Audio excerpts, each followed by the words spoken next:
Salut à tous, vous êtes bien sur la chaîne qui parle de Stranger Things toute l'année. Une chaîne YouTube peut tout changer?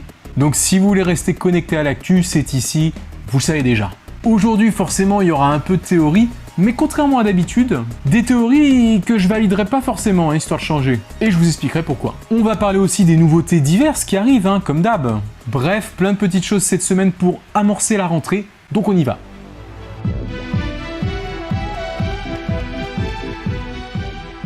Cette semaine, j'aimerais déjà revenir sur certains détails de cette saison 3, des éléments qui pourraient contribuer à alimenter des théories, mais avec lesquels, donc comme je vous disais, je suis pas forcément d'accord, donc j'aimerais vous partager ça, avec mon avis là-dessus, parce que c'est des remarques qui reviennent assez souvent. Alors déjà, attention, ce qu'il faut rappeler que j'ai pas la science infuse sur Stranger Things. Certaines théories que je peux exclure s'avèrent parfois exactes. Par exemple, en saison 3, j'aurais pas misé sur un retour de l'ombre qui sortait du corps de Will en fin de saison 2. Alors que finalement on l'a retrouvé comme un point de départ de cette saison 3. Enfin bon, quand ils ont présenté le deuxième trailer, là c'était forcément plus évident, il fallait s'y résoudre. Mais avant ça, faut reconnaître que j'aurais pas misé un pesos dessus. Mais bon, je pense que dans ce cas-là, le doute était permis puisqu'ils viennent même nous appuyer ça par l'intermédiaire de Max dans cette saison 3, regardez. Y a un truc que je comprends pas. Les démo-chiens sont morts quand Elf a fermé le portail. Si leur cerveau meurt, leur corps meurt avec. Voilà, merci Max, c'est quand même bien que quelqu'un rappelle ce qu'on aurait pu penser. Donc voilà, tout ça pour vous dire que les règles, elles sont pas figées. Surtout par rapport à l'Upside Down, on est dans un univers encore en mouvement. Et du coup, il est toujours possible d'admettre telle ou telle nouvelle possibilité si c'est ajouté dans la série. Ainsi, en suivant la même série, on pourrait très bien apprendre en saison 4 que le Démogorgon qu'on a vu n'a pas besoin d'un portail ouvert finalement pour survivre, contrairement au Démodog. Je sais pas, peut-être qu'à un certain stade de sa maturation, la créature devient autonome et s'affranchit de cette règle, allez savoir. Donc attention, finalement, c'est celui qui tient le stylo qui fixe les règles.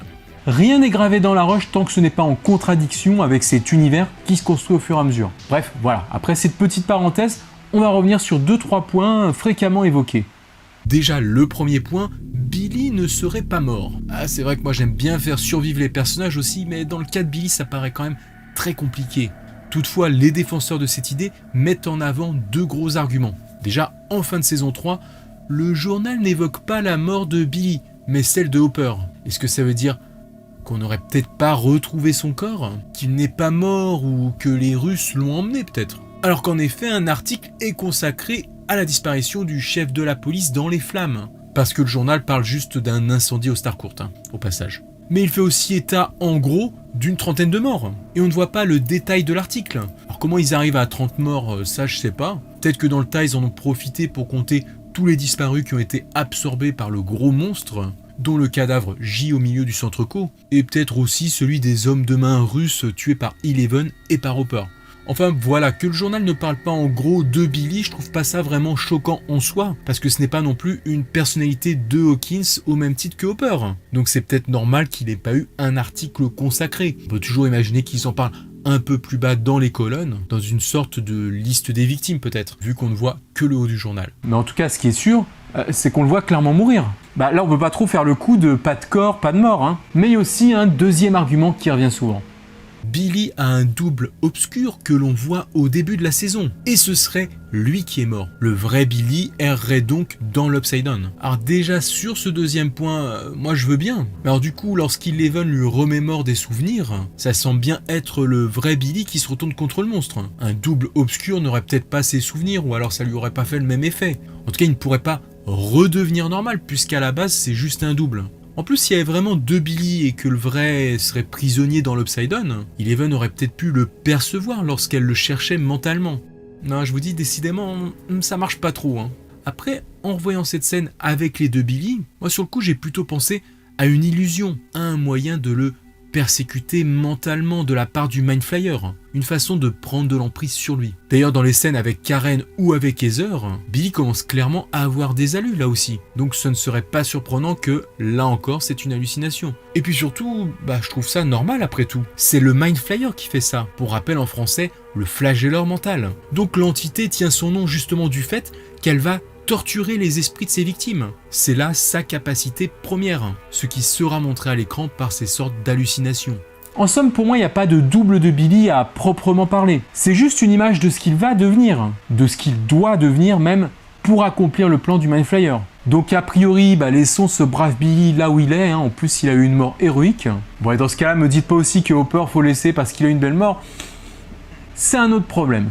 On arrive sur une observation qui revient souvent aussi, celle de la silhouette lorsque l'Upside Down se referme. Donc là, il n'y a pas 36 000 possibilités. Soit on considère que ces traces noires dans la lumière, c'est l'ombre de quelqu'un qui vient juste de passer dans l'Upside Down, genre Hopper, Soit ce serait juste un effet visuel pour donner un peu de relief à ce portail qui se ferme. Perso, j'aurais plutôt tendance à pencher vers la deuxième solution, même si normalement je serais plutôt du genre à valider le moindre détail qui pourrait sous-entendre que Hopper est vivant. Vous avez vu mes vidéos. Mais du coup déjà sans cette histoire de silhouette, on a quand même pas mal d'arguments. Alors que sur ce point en particulier, finalement ça reste vraiment très indéfini pour que je puisse le prendre aussi en compte. Donc je ne l'ajouterai pas à la longue liste des arguments qui pourraient nous laisser espérer que Hopper est vivant. Mais si on reprend l'exemple dont j'ai parlé la dernière fois, avec l'histoire de l'ombre du Mindflayer à la fin sur le front d'Eleven, dans la camionnette de déménagement, que ce soit exact ou non, on avait quand même du concret, de quoi comparer avec une image du Mindflayer.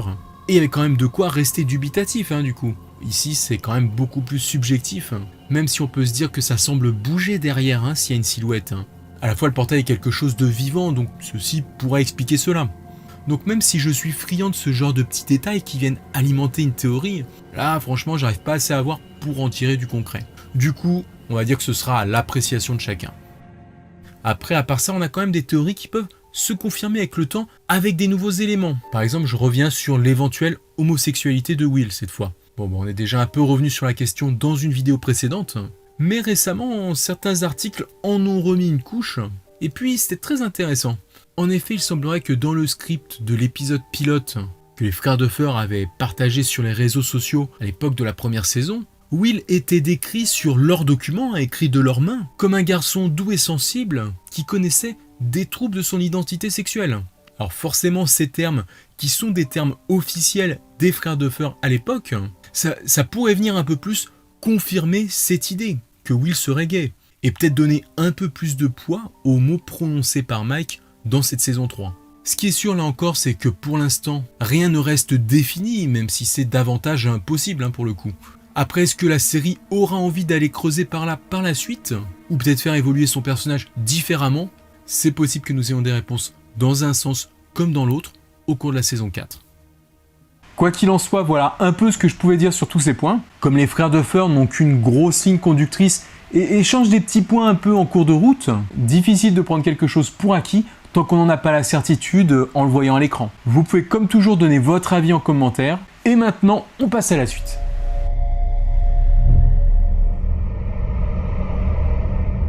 Amis fans de Stranger Things et de jeux vidéo ou pas d'ailleurs, même dans le cas inverse, ça pourrait vous intéresser. Il faut reconnaître que là, on a des premières images d'un jeu à propos de la franchise Stranger Things et sans aller tabler dans des graphismes rétro qui risquent de faire vivre des moments assez intenses. Peut-être que certains ont déjà vu ce trailer et savent de quoi je vais parler. Le jeu, c'est Dead by Daylight. Je vous laisse apprécier ça à 30 secondes.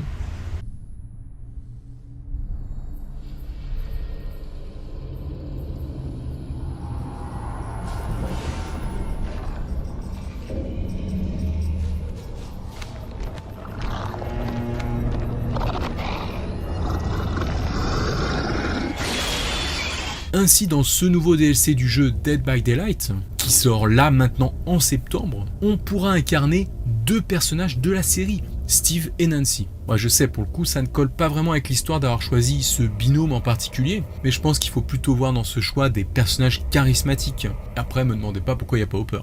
En tout cas, vous le voyez ici avec ces extraits de gameplay, les persos évolueront dans un lieu mythique de la série, le Hawkins Lab, avec certaines salles, regardez, qui nous seront forcément familière en voyant ces images. Ça a l'air super sympa. Bon, après, pour ceux qui ne connaissent pas vraiment le principe du jeu Dead by Daylight, c'est un jeu qui joue en ligne, en multijoueur, un peu une histoire de chat et de la souris, où plusieurs personnes incarnant des potentielles victimes vont devoir survivre et échapper à un monstre, souvent un personnage mythique des slasher movies, pour trouver un moyen de vous enfuir sans vous faire attraper par la créature.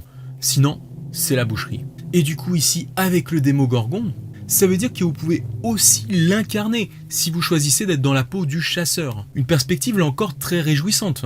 D'ailleurs, apparemment, niveau habilité dans le jeu, le Démogorgon aurait la capacité d'ouvrir des brèches vers l'Upside Down pour se déplacer rapidement d'un bout à l'autre de la map. Donc en plus, cette histoire de passage collerait plutôt bien avec ce qu'on peut voir du Démogorgon dans la première saison. En tout cas, que ce soit dans la peau de la créature comme dans celle des jeunes héros, le jeu a l'air d'avoir réussi à transposer son gameplay dans l'univers de la série.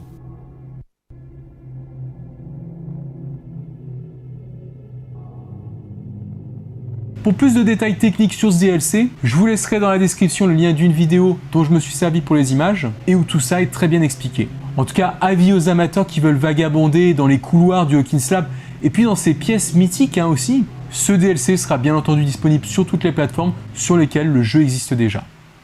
Miam.